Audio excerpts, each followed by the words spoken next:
are we still obligated to tithe in the New Testament? There's no standard for tithing. It's just cheerful giving. I know a lot of pastors won't like me saying this. Tithing is an Old Testament standard, and people say because that's the only standard we have, we apply it to the New. Man, if you are a cheerful giver in relationship with God, you're not going to get petty with tithing percentages. You're going to give liberally and cheerfully, and you're going to follow Corinthians. You give sparingly, reap sparingly, give bountifully, you'll reap bountifully. I would say that Christian giving in the true heart of God in the sense of New Testament far outweighs the tithe anyway.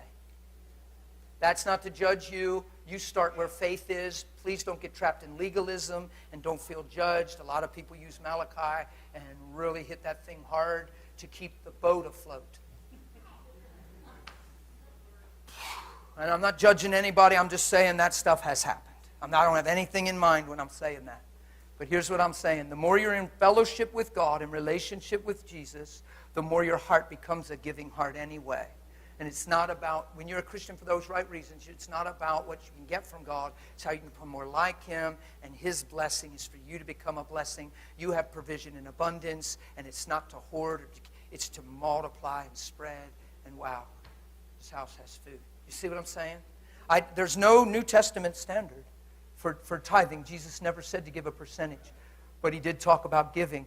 The book of Acts, the apostles, they told Paul and Barnabas when He sent them out to make sure they remembered the poor. And Paul said something we were already glad and willing to do.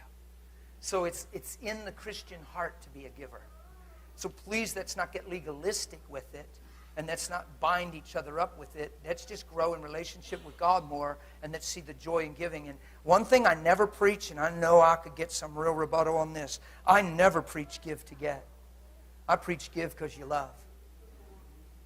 Man, if you people say, I've refused offerings sometimes when I've traveled for different reasons. God gives me perceptions, and sometimes the giving's religious, and I like challenging that stuff.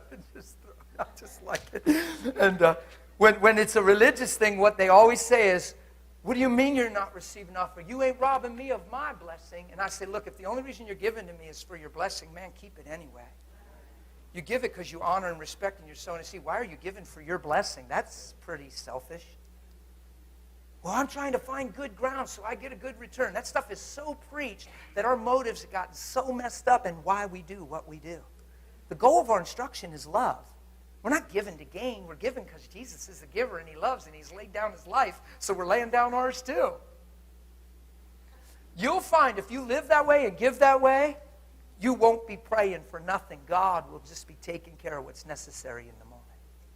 I promise you. If you'll live that way.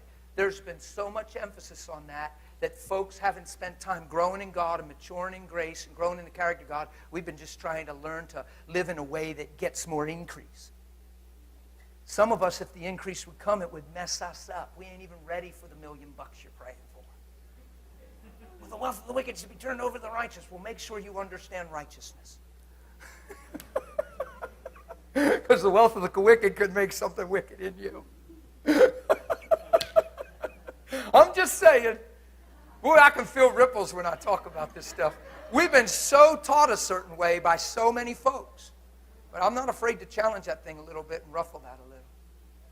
Come on, man. I've never been compelled to give because of messages and teaching. I've been compelled by love. I want to give to people. I want to help people. If I have something to give, it says if I have it and I see they need it, man, how can I not give it and the love of God be in me? So I'm going to do what I can as an individual. And if you do what you can, I bet we'll touch a lot. And I bet it won't be legalistic and, well, I'm supposed to give this amount and that amount and I need to budget around this percent.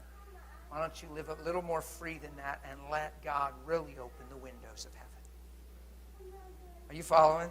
I hope you guys are okay, because I know I went against the grain of a lot of your upbringing and teaching. But it's just there's no New Testament standard. Just give liberally and give from the heart. Be a cheerful giver. Not a, oh my God, I got to do my tithe. I'm not speaking for any pastor in this room. I'd rather you keep it if that's your attitude and get a good grip on your heart before you plunk that thing. Because that would just be aimless giving. To me. I'm not even I'm just speaking for any pastor in here. That would be my response if I was pastoring a church. Go ahead.